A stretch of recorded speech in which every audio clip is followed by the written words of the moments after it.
Hello and welcome to This Week in Global Development. I'm your host, David Ainsworth. I'm the business editor here at Devex, and I'm joined by two of my reporting colleagues, Michael Igo and Elisa Mioline. We're back this week. We took a well-earned break at Devex last week. Everybody recharged, kind of fired up the batteries, and now we're back in full force. The American government, the federal government, didn't sleep though whilst we were away, and there's lots of interesting developments to talk about. So let's start, Michael, with a piece that you wrote that published just as we came back from the break, looking at the future of the State Department and kind of how the State Department is now in a position that is effectively taking over as the main funder of United States foreign assistance. USAID is pretty much mothballed at this stage. And I think there are some questions, I think it's fair to say, about states' capacity to take on all of the things that USAID was doing and to really effectively kind of seamlessly transfer the delivery of aid from one agency to another. Do you want to run us through some of the key things that you found when you were researching this piece? Yeah, sure. Dave, you've come back from the break very diplomatically, Dave, in the way that you're framing the question. I would say it is correct that there are some questions about the State Department's ability to seamlessly take on this responsibility. So, as of July 1st, USAID officially ceased to exist as the main U.S. foreign assistance agency, and its responsibilities have been transferred to the State Department, as everybody knows. I think, the sort of point that I've tried to make in a couple of pieces now is that we've spent the last 6 months or so really, really focused on cuts and layoffs and terminations and the fallout that all of that has produced throughout the global development community. And it's understandable why, that's been the focus. It's been just an incredibly, it's been an unprecedented experience, and we've never seen anything like this.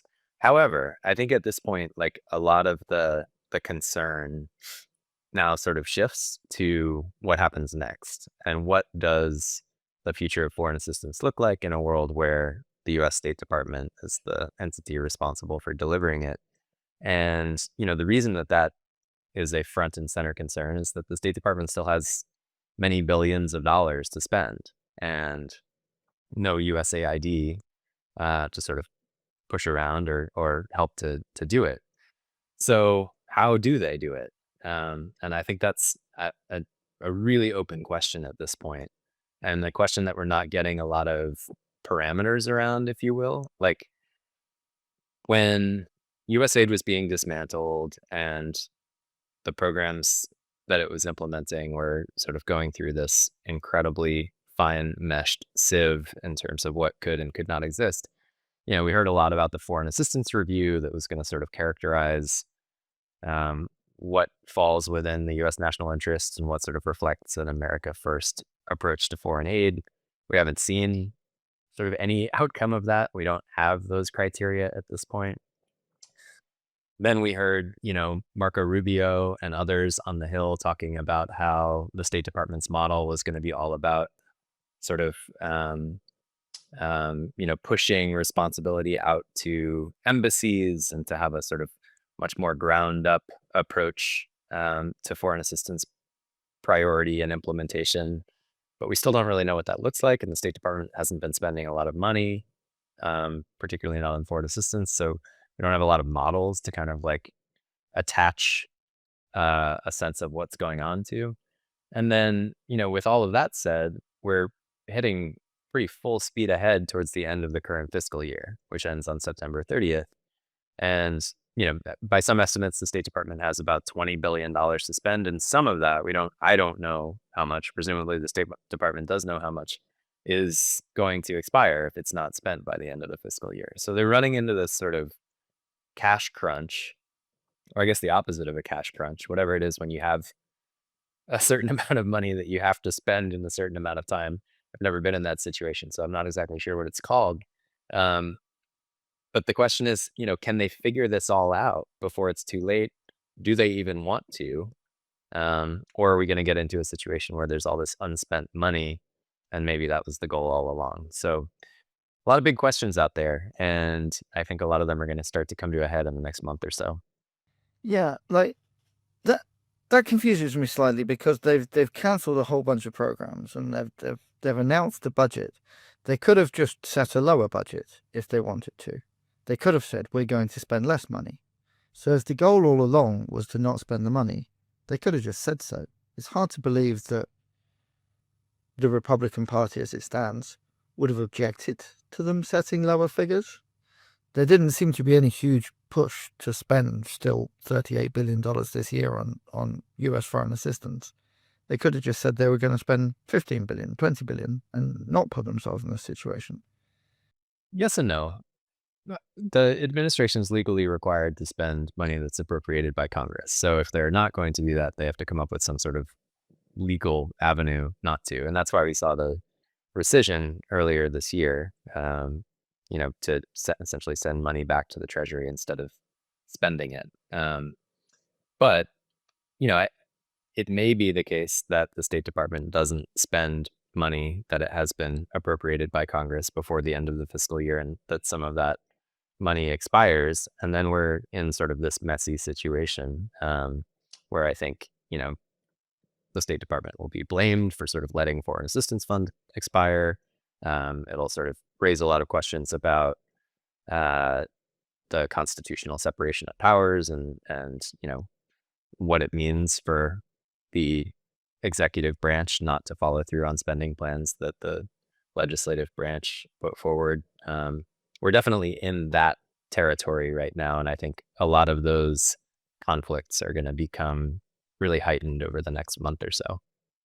I also think if I could just add, in terms of the rescission that Michael mentioned, I mean, we don't expect that rescission, which was about $8 billion foreign assistance, to be the last. That we certainly expect more to come, and that could be in the form of a pocket rescission, which we've reported about quite a bit over the last couple of weeks. But a pocket rescission is basically an idea that's been floated to speed rush a rescission decision so that it would essentially force either Congress to act or those funds could expire if Congress doesn't act. And that would happen probably within the next couple of weeks, as Michael said, with the end of the fiscal year.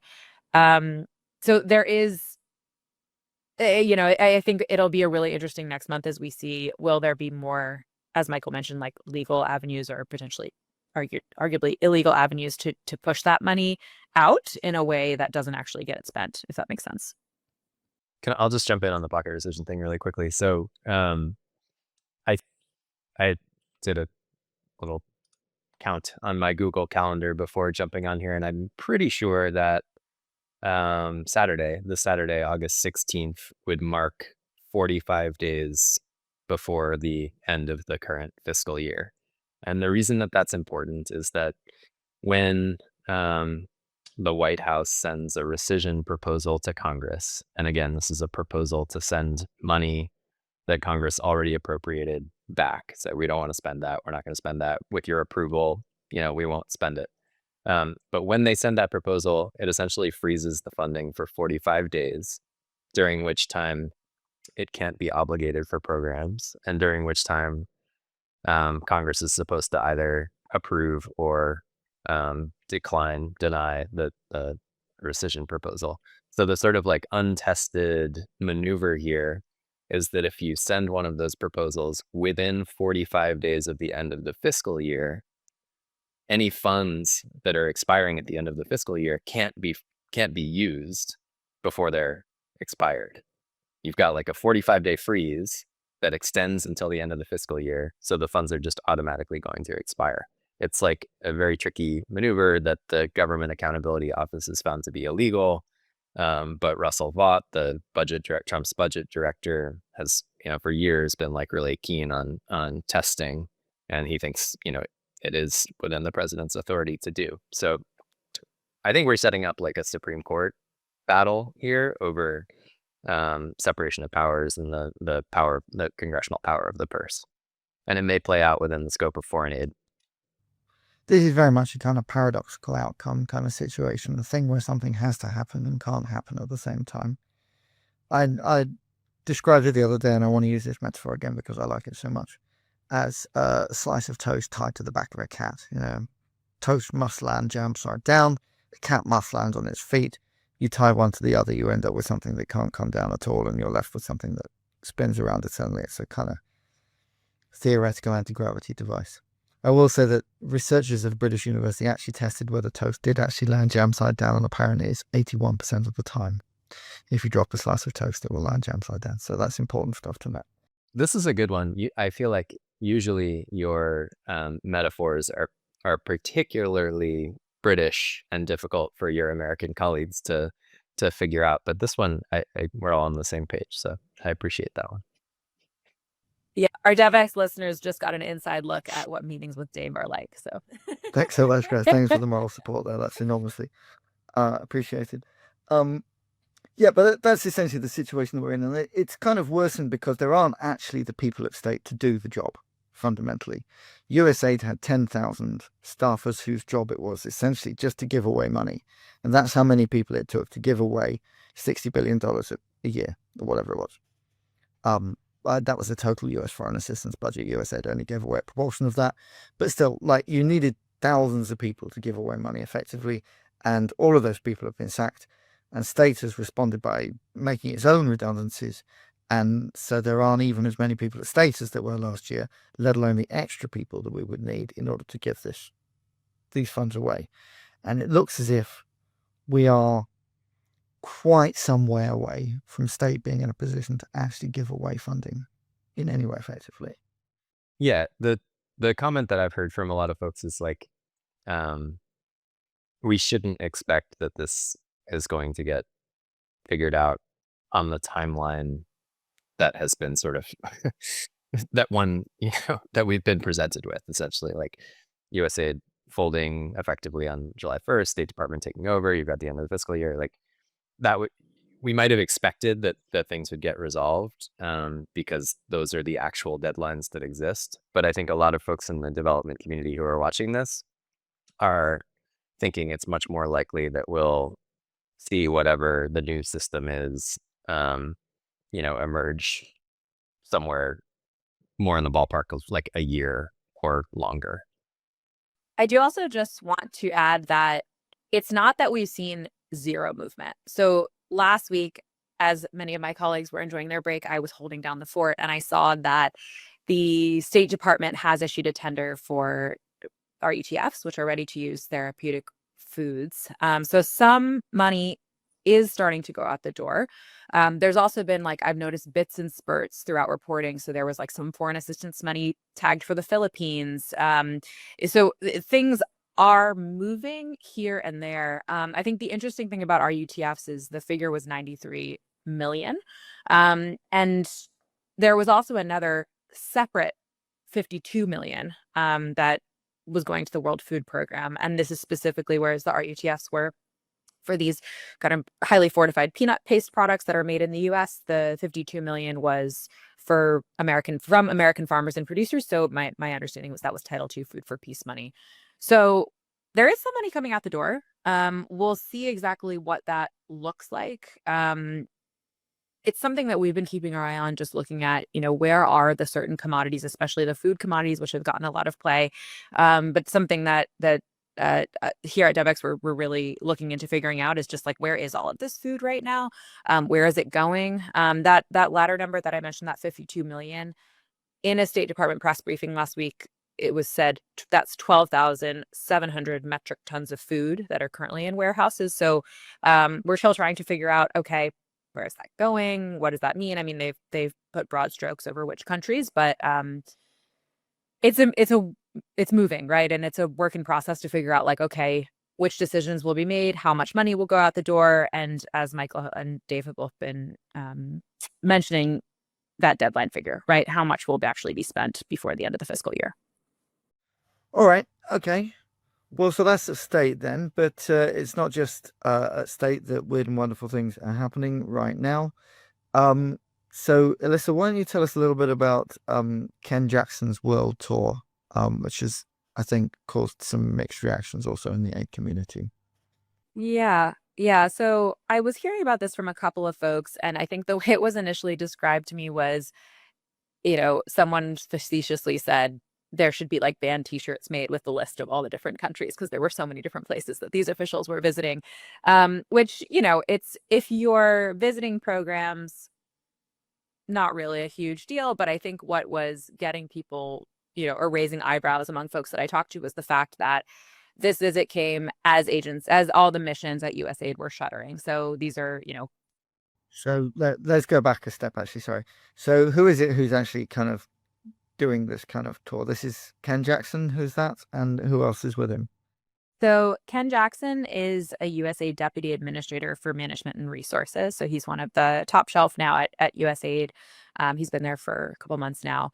He was also accompanied by Marcus Thornton, who's USAID's Deputy Chief of Staff. And he's kind of an interesting character because he also is the co-founder of Feds for Freedom, which was an anti-vaccine organization created by federal employees to fight government overreach during the COVID-19 pandemic. So they were also accompanied by several other folks that are now at USAID.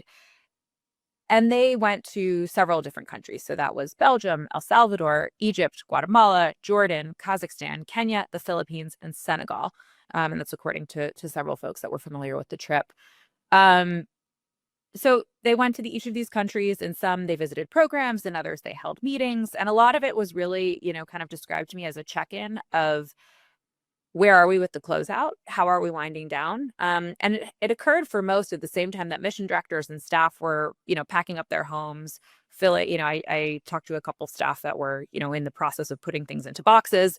So, it's really the final stages for a lot of these folks, noting that, as you and Michael said earlier, that in July, USAID's functionality kind of ceased to exist. But USAID as an entity is really actually still there. It's just a very, very different kind of hollowed out version of itself.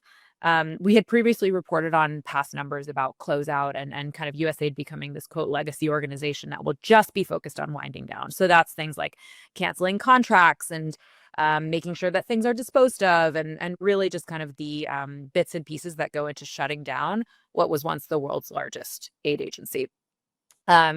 Estimates that we had looked at an internal document a couple weeks back that was going to cost $6.4 billion, and that includes staffing. So that was part of what was this involved with this trip, was dotting the I's and crossing the T's between that closeout and that legacy organization operation and the mission staff and what's going on there. Yeah, and one thing you've been looking into, Alyssa, is kind of how much stuff might have been kind of misplaced in the process of kind of shifting from one organization to another. Then we talked briefly about food stuffs and the amount of food in warehouses and that sort of thing. We know that there's a lot of food and drugs and other equipment out there in warehouses belonging to USAID, and the status of that is not entirely clear. Is that right? And I guess our message to our audience is, if you know where those drugs are, or that food, or any of that other equipment, and you have any concerns about whether USAID and the Department of State knows where it is, and that it's actually going to reach the proper people, do let us know. We'd love to hear from you. We're not convinced at the moment that anybody really knows, so we're on a mission to find out more about that. Yeah, it's safe to say as well that Ken Jackson's kind of world tour, he's not going to get a band T-shirt from the USAID staff. Nobody's going to be celebrating this, turning up for the best of gig in a couple of years' time. It's not been well received. It's not been well received, no. And I think especially because, folks are, a lot of times, we report on this especially heavily in the first couple months of the year, but they're rebooting their lives, right? I mean, you've got people that haven't lived in the US in decades, and they're kind of moving out, starting over. Another interesting thing I think is that the positions have been reshuffled quite a lot. So the roles for mission directors are much lower on the like foreign service scale. So that's it's just kind of a very different structure and setup. Of course, that will all be bled into state, as Michael's reported on in terms of the Foreign Assistance Office, and kind of that different structure that is currently being created. And it's still a work in process. We're still waiting to hear in terms of, what will more staff be retained, fired. State has, of course, gone through a very large reduction in force. But that's kind of the situation that the mission staff are finding themselves in, just kind of really winding down. There's very few folks that are going to remain. I think even the best retained missions are being, I don't know, 20%, 15% in terms of staffing size, even if they've retained something like 80% of their programs. So it'll remain to be seen how that works in practice. And especially with that legacy organization that I mentioned earlier, with the closeout going to Washington as opposed to being handled at the missions, I think there's a lot of worry and concern about how that'll actually work. For example, if a project is going to be canceled, or if it's already slated to be canceled, what'll happen to all the assets that were procured as part of that project? And can someone sitting in Washington, D.C. really handle that effectively as opposed to a mission staff, which folks in those offices, kind of told me they would also be paid a lot less. So there's like a lot of different pieces of that puzzle that I think people are frustrated with. Just very quickly, I was talking to a former USAID contracting officer recently who told me that the most arduous, complicated thing they ever had to do by far in their job was a contract termination. That was the thing you wanted to avoid because it was so much work. And so I think that just sort of speaks to the task at hand. And in that document that I've just mentioned, there's 5,000 programs that need to be terminated. And we all know that USAID has lost the vast majority of its staff. So you kind of put that into what this individual told you, Michael. And then the other fact that a lot of it takes a year more. I mean, this is a long process. And the internal document that we saw says that this legacy organization will probably exist for the next 2 years. That's how long this stuff will take. So it's not going to be anything that will be speedy. And this will of course, be happening in parallel to all the actions from the State Department that we talked about earlier in the podcast. Yeah, and I think we also have to bear in mind that if they're saying 2 years, and we're looking at the fact that they've promised that they're going to spend all this money by the 30th of September, and that there's absolutely no way that this money is actually going to be spent by the time that it's supposed to be spent. We kind of, my sense with the people currently running US foreign assistance and deadlines is that mostly they want to see what the whooshing sound is like when they go by. There's no kind of real sense that actually we're going to hit any of these targets. So if they say 2 years, I would have thought it could well be significantly longer to actually get all this done. It's an incredibly complicated process. I would just complicate that a little bit by noting that, a few hundred former USAID officials have shifted over to the State Department now, and there's a team working on the procurement side of things that includes, a lot of former USAID contracting and assistance folks, experts. So,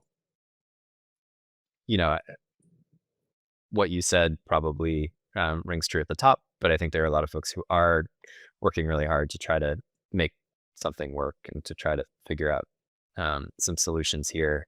I also think that's why this rescission thing is so relevant, because in some ways, it's it would seem like a real attack on a federal agency to have its money pulled away and sent back to the Treasury.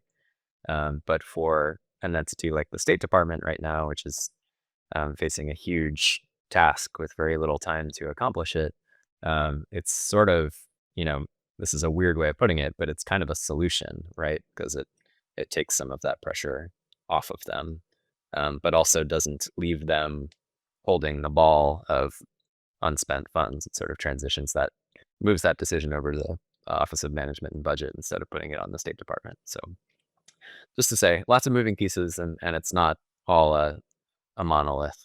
There are different people with different perspectives involved in all of this, of course. I think we could certainly say that there are different people with different perspectives involved, and very different perspectives indeed. Let's talk about one, I think, Michael, which is that you have been looking at an executive order that came out in the last few days, which kind of transfers more power over to the White House and the federal administration when it comes to managing grants. We're still trying to find out the details of this, as I understand. This is still very much a kind of work in progress. But do you want to kind of run through what we know so far? Yeah, sure. Just to sort of recall, like back to the first days of the Trump administration, there was this flurry of executive orders, um, several of which related directly to foreign assistance spending, and there was the now sort of monumental 90-day freeze, and the foreign aid review and all of that stuff. And this sort of reminds me of that time period again, where now everybody's sort of scrambling to figure out what it means. It's probably going to be subject to legal challenges. There's sort of some uh, some really direct language that needs to be kind of parsed through. But basically, the long and short of it seems to be that the Trump administration is trying to exert much more political control over federal grant making. And so, if you read through the executive order, it talks about it's sort of a very familiar refrain at this point where they raise complaints about, programs that have received grants before, the sort of list of usual suspects around diversity, equity, and inclusion. There's some that are sort of within the realm of U.S. foreign assistance. Like it talks about, um, you know, uh, drag shows in South America and some of the sort of, quote unquote, viral waste programs that the foreign assistance community has heard as allegations repeatedly over the last several months. And so what this executive order would seem to do is empower federal agencies that make grants, grant-making federal agencies, to appoint somebody, a political appointee, with sort of authority to decide what can and cannot receive a grant. And it also gives them the power to terminate a grant at any point. So it's another example, I think, of um, trying to channel all federal spending through a sort of America First lens, and to put the imprint of the Trump administration's worldview and priorities on federal spending in a way that maybe we haven't really seen before. It's definitely a concentration of power among political appointees over federal grant making. And what do you think the implications will be for kind of organizations seeking a grant? Are there likely to be any kind of cost implications? Is it going to drive down how much you can effectively hope to bid for, do you think? Yeah. So, I mean, on the programmatic side, I'm sure we'll see, grant applications studiously avoiding any mention of diversity, equity, inclusion, climate change, the sort of, keyword search things that get flagged by this administration as unfundable. On the operational side, I'm sure that a lot of organizations that receive federal funds right now are trying to figure that out. I would say that, this is within the context of like a lot of scrutiny of indirect costs among, development organizations in particular. A lot of the sort of energy around cracking down on the quote unquote aid industrial complex or the NGO industrial complex, et cetera, was this sort of accusation that they were spending way too much on overhead costs and indirect costs, and inflating those expenses at the cost of the American taxpayer. So, it seems reasonable to expect that an executive order like this would try to scrutinize something like that much more closely. But I think those are the kinds of details that we're still working through at this point. Okay. So Shannon, the US system was widely viewed as having being best practice in the world of development in terms of its handling of costs, and so it seems a shame to see somebody demolishing this. That this was kind of an example that the in the United Kingdom, the Department for International Development directly modeled its cost structures on the American system because it thought that it was so good, and to now see that system under threat, I think, is rather a shame. Um, I'm sure that will be the subject of litigation going forward. So may not be the end of the story. Yeah. yeah, because I mean, this is an interesting scenario, isn't it? In the United States, the NICRA system, which governs indirect costs, is the same system that's used by contractors at the Department of Defense and many other government contractors and so on and so forth. And if we see it under threat in the foreign assistance field, it could provoke kind of concerns elsewhere among people with more clout who are supplying things that this administration does care about rather more. Alyssa, I wanted to talk very briefly about another related subject that you've been looking into, which is the impact of this on organizations all the way across the United States. We're seeing a lot of them talking about closure and restructuring. A lot of people thinking about how they might go about kind of redesigning their business model to tackle this new reality. And you've been talking to some guys who've been doing some work helping a lot of NGOs to kind of go through that thought process.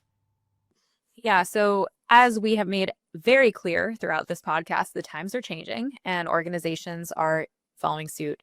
I think it's really dependent on, and I think one individual that I spoke with put it really well. A lot of it depends on how much money you have in the bank in terms of how you're really able to see these challenges through. Many organizations, as we intimately know, have not survived this long. That especially includes a lot of local organizations, even big contractors. We've seen examples in court filings, et cetera, that they are like inching nearer toward bankruptcy every day, it seems. So there's been a lot of change, and some folks haven't made it this long. But for those that have, I spoke to a couple of folks at the Accountability Lab who are trying to help organizations think through their restructuring options. So that might be a merger.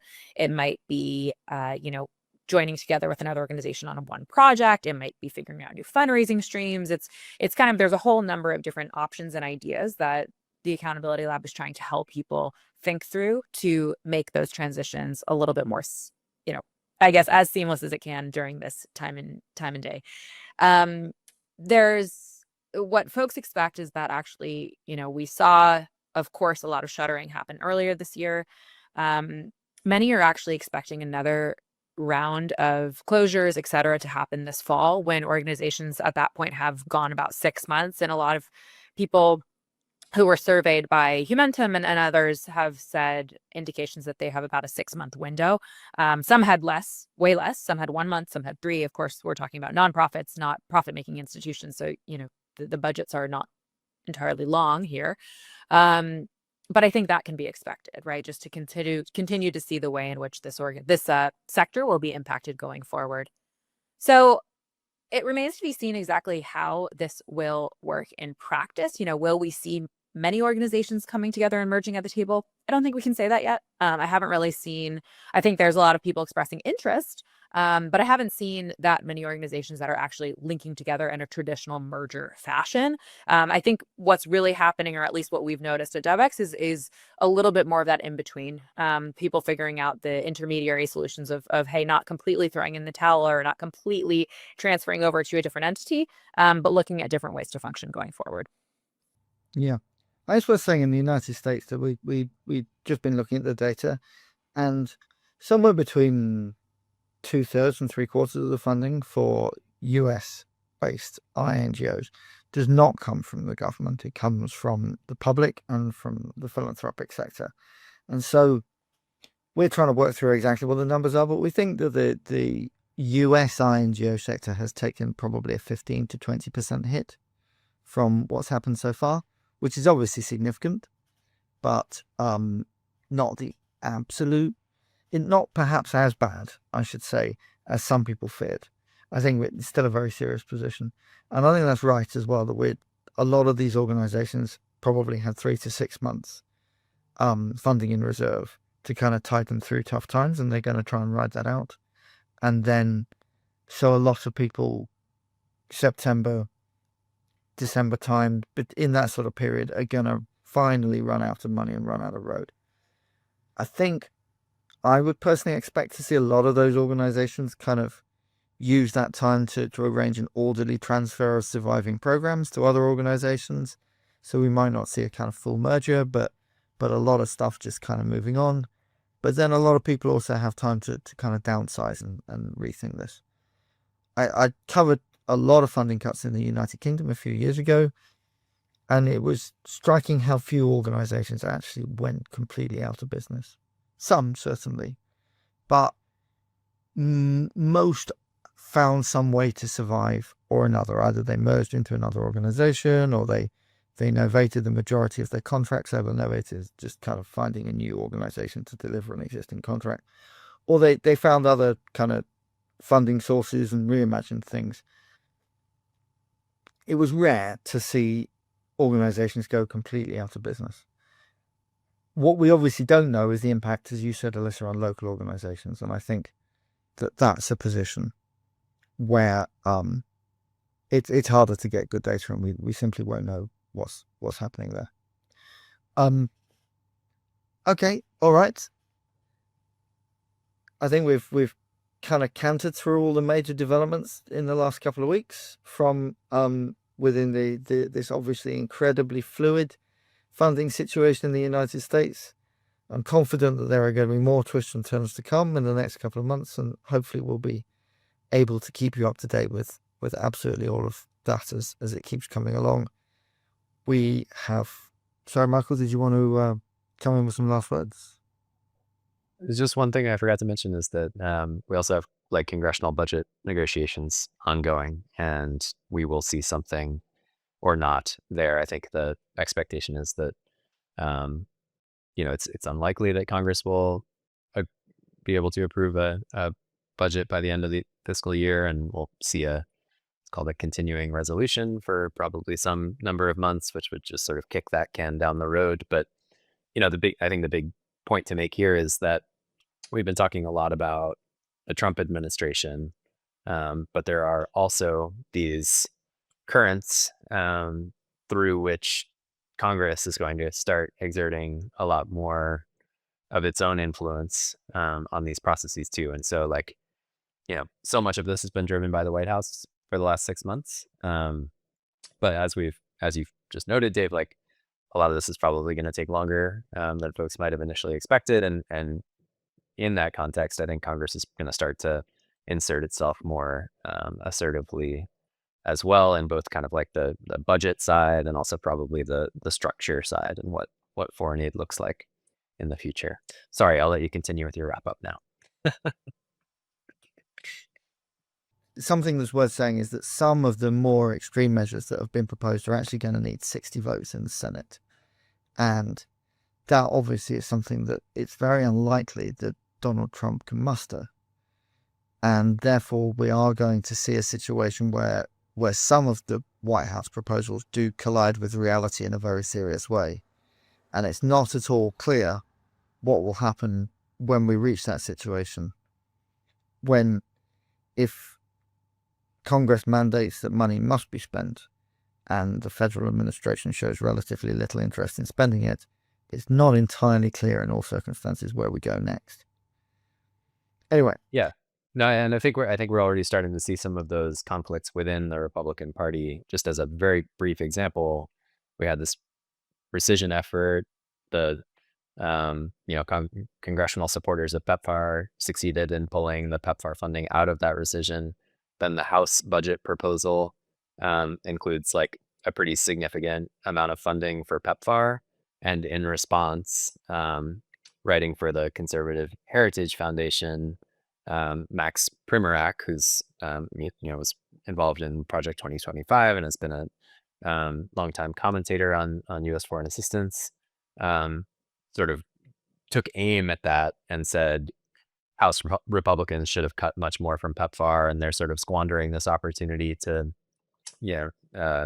make sure that it's more efficient and not spending on liberal priorities, et cetera, et cetera. So the point being, like, those are Republicans sort of arguing with each other about the shape of PEPFAR and foreign assistance writ large. And it's all to say, I don't think the lines of the debate are fully settled yet, and we're starting to sort of see a little bit more of that debate take place. Yeah, and I think to me the really stark contrast here is as we alluded to earlier in the episode, between what people have said that the United States should be spending on foreign assistance and what it actually is spending and can spend on foreign assistance. And it's really unclear how that dichotomy resolves itself and the factors that will kind of come into play and who's going to win that particular arm wrestle. And how much even that's driven by ideology versus competence, the desire to spend a certain amount of money and just the ability to spend a certain amount of money. So anyway, all of this is very much still to be decided. I've no doubt that we'll be back here in 2 or 3 weeks for the next kind of round of this particular saga. It's going to be played out quite minutely. So let's wrap up for now, and thank you both, and we'll see everybody next week, and in the weeks to come. Thanks very much.